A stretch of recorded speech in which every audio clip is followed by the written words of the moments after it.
We're going to discuss gears, belts and pulleys, and chains and sprockets. Here we can see a gear, what's called a gear train. Gears are basically cylinders that have teeth on them, and those teeth interlock with other teeth in other gears. You can see here in this picture we have the teeth interlocking with each other. When you put two gears together or more, that becomes a gear train. A belt and pulley system is similar. There are sometimes teeth on the pulley. This is the pulley. Sometimes there's not teeth. It depends on the kind of belt that is used. And then there is some type of a rubber belt that goes around that links these two pulleys together. So the pulleys are not directly touching each other. There's a belt between them.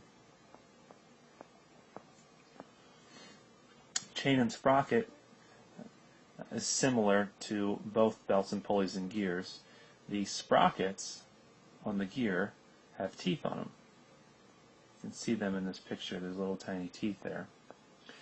The difference between these teeth, the big difference is in gears the teeth touch other teeth of gears. On the chain and sprocket system, the sprockets don't touch each other.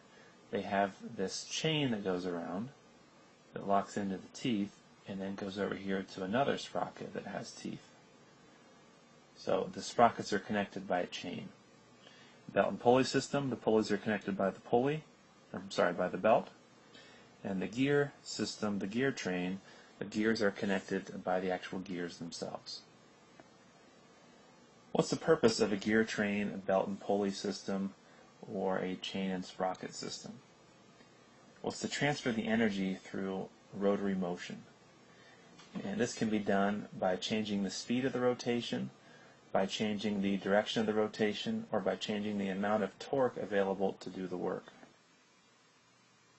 There's advantages and disadvantages of using each type of system here. Those can be found in more detail, perhaps on the internet, so we're not going to discuss each of those things here. At one point we'll compare a pulley and a sprocket system, but that will be on a different.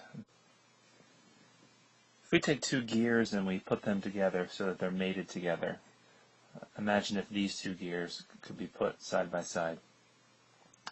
If I were to rotate this gear in this direction, then this gear on the left would have to go in the opposite direction for them to be in the same train. So if this one is going counterclockwise, it forces this one to go clockwise. The point is, two mating gears will always turn in opposite directions. Looking at this picture, we have three gears. Let's say that this gear here is the one that's doing what's called the driving. So let's say it's the driver. And the point of this train is to take this gear over here and to move it because we want it to be rotating for some reason. We call this the driven. So let's say that the driver is moving clockwise. Well, if we were to take the, let's say this is gear A. That's probably a better way to name these. Gear A, gear C, and gear B. If we had gear A and C right beside each other, they were mated together, and let's say gear B wasn't in this, gear A would move clockwise, and gear C would move in the opposite direction. But if we want those to move in the same direction, we add in what's called an idler gear. In this picture, gear B is an idler. So the driver is moving clockwise, which makes the idler move counterclockwise, which in turn makes the gear C go clockwise. So if we wanted our two gears to go in the same direction, you just stick an idler between them. Here we have a pretty complex gear train. Let's talk about RPM, revolutions per minute. That means how many times this would make one complete revolution in a minute. could be 50 times a minute. That would be 50 RPM. It could be 20 revolutions per minute. That's 20 RPM. If you have two gears that are mated, such as this small gear B and this larger gear A, the revolutions per minute will always be larger on the smaller gear. And if you count the number of teeth, let me give you an example here, an example that's more extreme than this. So looking at this picture, we have these two circles. Imagine that these circles are gears, so they have teeth on them. And let's say that the one on the left, we'll call that gear A, let's say that the number of teeth is 4. And let's say the gear on the right, which we'll call gear B, the number of teeth, let's just say is 8.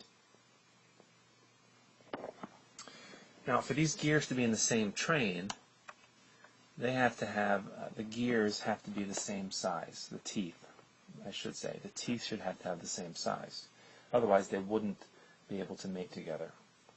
So looking at gear A, if there's 4 gears, every time it makes one revolution, let's say that this right here is the top.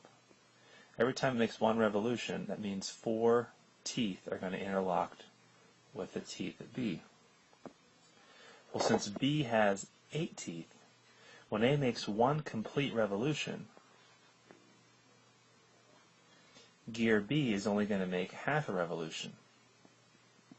Because going through all 4 teeth of gear A, it also goes through 4 teeth of gear B, but B has 8 teeth in total. So you can see that A is going to be going twice as fast as B is as it relates to revolutions per minute. Let's say that you have 2 gears on the same shaft. So in this picture here, we have this larger gear A and this smaller gear B, and they are both locked on this same black shaft. In this case, it doesn't matter how big or how small the gears are. If 2 gears are on the same shaft, they're going to always go in the same direction and have the same RPM. If they're locked together like this, they're going to have the same RPM, and they're going to have the move in the same direction.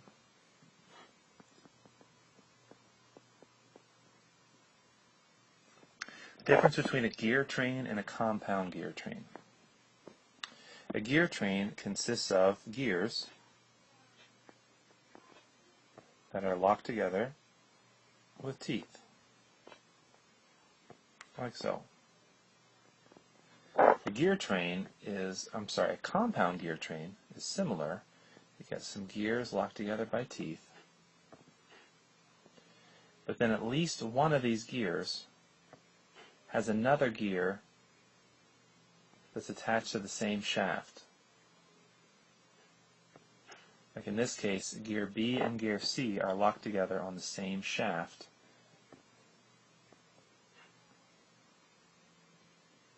Perhaps like so. It's the difference between a gear train and a compound gear train. Compound gear train has at least 2 gears on the same shaft. Then we have belt and pulley and sprocket and chain. These systems are all the same concept of gears. Everything that we've talked about with gears, it's the same concept.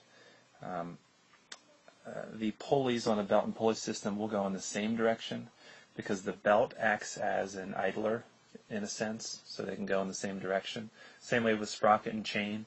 The chain acts kind of like an idler so that the sprockets can go in the same direction. The biggest differences between belt and pulley and sprocket and chain. Belt and pulley has a belt. Sprocket and chain has a chain. Obviously, those are different. Advantage of a belt and pulley. Quiet. No lube is needed. And it is cheap. A chain never slips. Here's an advantage. An advantage of a chain. There's no slippage, which implies then that sometimes a belt does slip. It's very strong. I have a belt on my mower and it breaks once a summer. And a chain also, well, those are the two biggest advantages. No slippage, and it's very strong. A belt is quiet, requires no lube, and it's cheap. So you can look at these advantages, you can probably tell what the disadvantages of are the other ones. So, disadvantage of a belt, it can slip.